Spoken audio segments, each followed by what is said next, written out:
तो अब आपको बताते हैं कि अजान पर ठाकरे ने अल्टीमेटम क्या दिया है, इसको आप समझिए। दरअसल नमाज अदा करने के लिए अजान घर में करें, शहर के रास्ते फुटपाथ पर क्यों रोके जाते हैं और क्यों अजान की जाती है, ये राज ठाकरे का सवाल था। दिन भर 5-5 बार अजान देते हो, वो भी बेसुरा। ये इस तरह से, इस लहजे में राज ठाकरे ने कहा। 3 मई तक लाउडस्पीकर से अजान बंद हो जाए, 4 मई से मस्जिद के बाहर हनुमान चालीसा बजाएंगे, अगर ऐसा नहीं किया तो साफ तौर पर धमकी देते हुए राज ठाकरे नजर आए। संगीत रागी राजनीतिक विश्लेषक मेरे साथ जुड़ गए, कुछ और भी मेहमान पैनल में जुड़ेंगे, मेरे सहयोगी भी आगे जुड़ेंगे, उनसे भी हम बात करेंगे। संगीत रागी, लेकिन अभी राज ठाकरे का इस तरह से एक्टिव होना और जिस तरह से वो एग्रेसिव रहते हैं तो पहले भी हमने देखा है, इसे कैसे समझा जाए? देखिए, ये बात बहुत साफ है।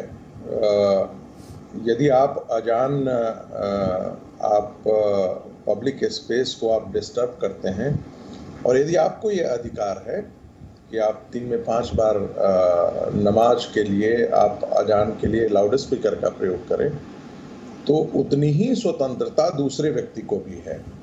तो यदि हम स्वतंत्रता के दायरे में हम इसको परिभाषित करें, तो यदि मस्जिदों को ये अधिकार है तो मंदिरों, जिनको मंदिर में पूजा करते हैं, उनको भी ये पूरा अधिकार है। वो चाहे तो दिन भर बजाएं या रात भर बजाएं, ये पूरा का पूरा उनके सामने बजाने का पूरा अधिकार है।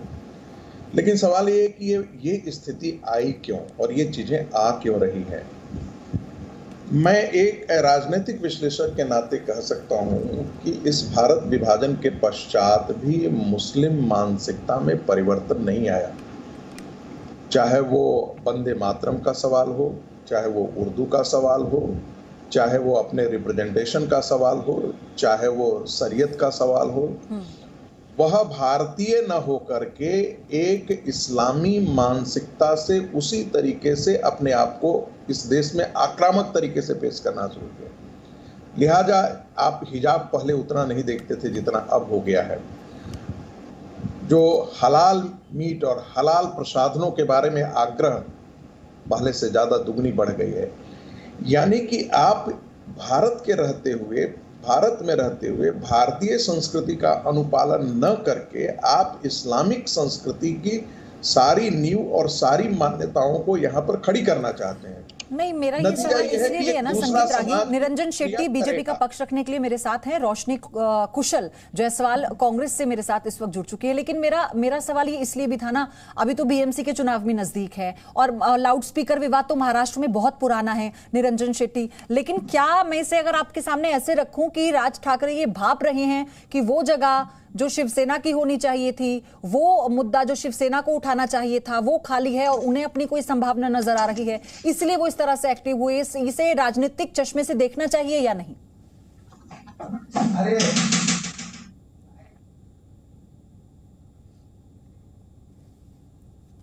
अच्छा, अभी फिर से उनसे संपर्क करेंगे, निरंजन शेट्टी से। और रोशनी कुशल, आपको अगर मैं आपसे नेता पूछूं, प्रवक्ता पूछूं कांग्रेस का, तो इसमें तो कांग्रेस का स्टैंड क्या है? आप कितना इत्तेफाक रखते हैं राज ठाकरे की इस बात से, कितना इत्तेफाक आप रखते हैं? देखिए, लाउड स्पीकर की अगर बात करें तो देश का जो लाउड स्पीकर है वो तो भाजपा के हाथ में है। भाजपा जहां लाउड स्पीकर अलाउ करेगी वहां बजेगा, भाजपा जहां लाउड स्पीकर अलाउ नहीं करेगी वहां नहीं बजेगा। राज ठाकरे की सरकार है महाराष्ट्र में, राज ठाकरे जी का अपना ओपिनियन है और उन्होंने जो भी निर्णय लिया है वो सोच समझ के लिया है और भाजपा के लाउड स्पीकर पे तो कभी किसी ने क्वेश्चन नहीं किया। भाजपा आधी रात को आके कोई भी डिसीजन ले लेते हैं कि रात में 12 बजे के बाद नोटबंदी हो जाए। भाजपा का लाउड स्पीकर कैसे, मैं जानना चाहती हूँ। मैं यही बोलना चाह रही हूँ कि भाजपा यानी कि हमारे देश के प्रधानमंत्री जी अचानक से आके कह देते हैं कि रात के 12 बजे से 500 और 1000 के नोट नहीं चलेंगे, तो देश को किसी भी कीमत पे वो मानना पड़ता है, वो सही हो या गलत हो। उसकी वजह से कितने लोगों को हार्ट अटैक आ जाता है, लेकिन हमारे देश के प्रधानमंत्री जी को इससे कोई लेना देना नहीं होता। कुछ टाइम बाद वो आके कहते हैं कि रात को 12 बजे से 21 दिन का लॉकडाउन हो जाएगा। उससे कितने लोगों के लिए प्रॉब्लम्स क्रिएट हुई, कितने लोग। रोशनी कुशल, ये सब तो अभी ये जो आप बातें कर रही हैं, ये सब तो जिन राज्यों में चुनाव हुए वहां के भी सेम मुद्दे थे ना, लेकिन लोगों ने अपना मैंडेट देकर बता दिया, इसलिए मैं उधर जाऊंगी नहीं बहुत ज्यादा। मुझे लगा शायद आप कंफ्यूज हो गई हैं, इसलिए आप इस बात को ऐसे कह रही हैं। मैं चाहती हूं कि हमेशा जब कांग्रेस के नेता जुड़ते हैं तो टू द पॉइंट बात करें, बट ऐसा होता नहीं, शायद आप लोग के पास उतना ग्राउंड नहीं होता बोलने के लिए। निरंजन शेट्टी, मेरा सवाल अगर आपसे था कि राज ठाकरे का इस स्टेटमेंट को आप कैसे समझ रहे हैं? मैं चुनावी चश्मे से देखा जाए इसे, नहीं देखा जाए? फिर दोबारा से रोशनी आपके पास आऊंगी। निश्चित ही देखिए, ऐसा है कि राज ठाकरे की अपनी पार्टी है और निश्चित इस प्रकार से जब भी वो पब्लिक रैली को संबोधित करते हैं तो हमने देखा है कि निरंतर ऐसे बातें करते हैं। लेकिन जहां तक रोशनी जी ने बात कही कि एक भारतीय जनता पार्टी का अपना स्टैंड क्या होना चाहिए, भारतीय जनता पार्टी जिस प्रकार रागी जी ने कहा, हम सर्वधर्म समभाव में मानते हैं। हम ये भी चाहते हैं कि यहाँ पर इस देश में एक हिंदू राष्ट्र की संकल्पना बने और हमारे हिंदू राष्ट्र में हमारा समान नागरिक कायदा होना चाहिए। तुष्टीकरण की राजनीति कहीं ना हो, हम सभी धर्मों को एक आंख से देखने की विचारधारा रखते हैं। जहां तक एक बात रही, जिस प्रकार से रागी जी ने कहा कि यदि एक समुदाय को इस प्रकार से लाउड स्पीकर, मैं ये कह रही हूँ निरंजन शेट्टी, ये अलग अलग बातें हैं, लेकिन लहजा क्या है वो भी तो देखना होगा ना। आप धमकी कैसे दे सकते हैं? आप ये कैसे कह सकते हैं अगर नहीं करोगे तो हम ये करेंगे? क्या आप क्या संविधान है, आप लोकतंत्र में अगर रहते हैं तो आप अपनी बात रख सकते हैं, लेकिन आप धमकी नहीं दे सकते ना। देखिए, राज ठाकरे की विचारधारा से भारतीय जनता पार्टी कदापि सहमत नहीं होती है। निश्चित ही आपको ये समझना पड़ेगा, हमारी अपनी विचारधारा है, राज ठाकरे की पार्टी की अपनी विचारधारा है। हमने जब भी चाहा तो कानून का सहारा लिया है। जिस प्रकार से रोशनी जी ने एक बात को कहते हुए भारतीय जनता पार्टी पर आरोप किया, क्या नरेंद्र मोदी साहब चाहें तो दिन को रात कर दे और रात को दिन कर दे, लेकिन ये भूलते हैं कि इंदिरा गांधी जी ने यहाँ पर इस देश में जिस प्रकार से इमरजेंसी लगाई और बहुत से बार इस प्रकार से नोट को भी चेंजेस किए थे। रही बात अलहदा रखता हूं, लेकिन जहां तक इस हिंदुस्तान की बात करें तो मैं कहना चाहूंगा, जिस प्रकार से रागी जी ने बात कही, हम सर्वधर्म समभाव में मानते, परंतु हम दृष्टिकोण की राजनीति से परे भी हटकर काम करना चाहते हैं। हम नहीं चाहते हैं कि इस प्रकार से एक समुदाय को इस प्रकार के बेनिफिट्स मिले और दूसरा समुदाय उससे वंचित रहे।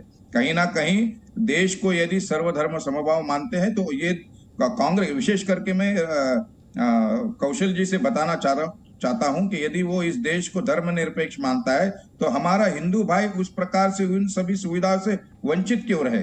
मैं आज आपके माध्यम से उनको सवाल पूछना चाहता हूं। वो बात ठीक है, मैं रोशनी आ रही हूं, लेकिन संगीत रागी, मेरा सवाल यहां पर भी ये है कि अगर आपको, चलिए इसके फैक्ट्स पर बात करते हैं। अगर आप ये कहते हैं कि ध्वनि प्रदूषण होता है, बहुत दिक्कत होती है, इन छोटी छोटी चीजों से ही हमें चीजों को हैंडल करना होगा, तो फिर इसको उस तरह से ले, या फिर कोई फसाद बढ़ाने जैसा बयान देकर इसमें और हम आग लगा रहे हैं? देखिए, फसाद बढ़ाना या न बढ़ाना ये एक तरफा तो नहीं हो सकता ना। हिंदू समाज ही सद्भावना की तरफ सिर्फ हाथ बढ़ाए, ये कैसे हो सकता है? हिंदू समाज से ही आप हर समय उम्मीद लगाएं।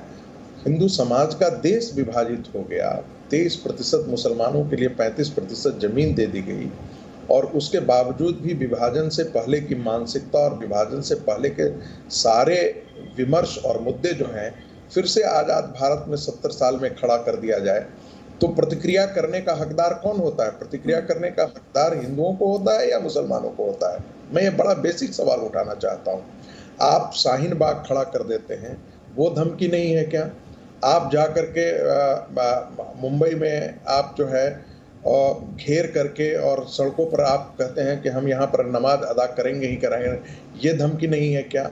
और यदि हो सकता है उनकी भाषा से आपत्ति हो आपको, हमें भी आपत्ति हो सकती है, किसी अन्य को भी आपत्ति हो सकती है, लेकिन यदि वो ये कहते हैं, आपको मालूम है कि इसे जब ये अल्लाह अकबर करते हैं तो ये क्या कहते हैं?